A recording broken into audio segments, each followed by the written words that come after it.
میں Jio Express news کے ناظرین کو اپنے نیوز کاسٹر مجین حسین بلال کی طرف سے السلام علیکم۔ خبر شامل کرتے ہیں ضلع منڈی بہاؤدین سے، جہاں نیشنل بینک غلہ منڈی میں 1 کروڑ روپے بینک ڈکیتی میں مزاحمت میں شہید گارڈ غلام رسول کو پھالیہ میں سپرد خاک کر دیا گیا۔ مرحوم سیکیورٹی گارڈ گھر کا واحد کفیل اور 4 بچوں کا باپ تھا۔ حکومت سے قاتل ڈاکوؤں کی گرفتاری اور مالی امداد کا مطالبہ۔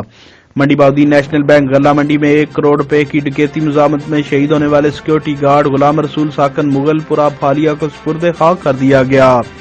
مرحوم غلام رسول گھر کا واحد کفیل تھا، جبکہ پسماندگان میں 2 بیٹے 2 بیٹیاں اور بیوہ شامل ہیں۔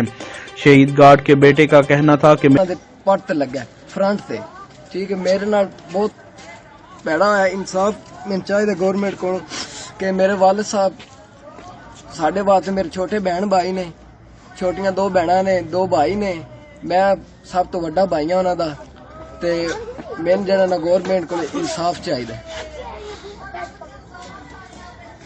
میری حکومت پاکستان سے اپیل ہے کہ میرے والد کو میری آنکھوں کے سامنے قتل کر کے ہم کو یتیم بنانے والوں کو کیفر کردار تک پہنچا کر ہمیں انصاف دلایا جائے۔ انہوں نے مالی امداد کی بھی اپیل کی ہے۔ کیمرہ مین نوید افضل چرونڈیا کے ساتھ رپورٹ میں Aqeel Ahmed Pomi, crime reporter Geo Express News Phalia.